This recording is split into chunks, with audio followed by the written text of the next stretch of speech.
કે કોઈ પણ સમાજના યુવક કે યુવતી, આપણો બ્રાહ્મણ સમાજ નહીં, કોઈ પણ સમાજનો યુવક કે યુવતી જ્યારે કોઈ પણ દીકરી મોટી થાય અને ઘરેથી ભાગી જાય ત્યારે એના મા બાપને ઘણું વેઠવું પડે છે, ઘણી તકલીફો સહન કરવી પડે છે અને એના કારણે સમાજમાં મોઢું બતાવ જેવું કે રહેતું નથી.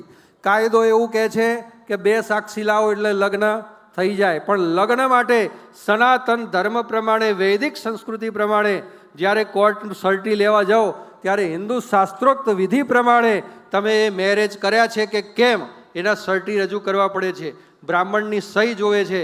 અને આજે એક મહત્વનો દરેક સમાજ માટે આપણે ઠરાવ કરીએ કે કોઈ પણ ભાગેલી દીકરી હોય અને ભાગેલું જોડું હોય એના કોઈ પણ બ્રાહ્મણોએ ક્યારે લગ્ન કરાવવા નહીં. આ બહુ મહત્વનો ઠરાવ છે.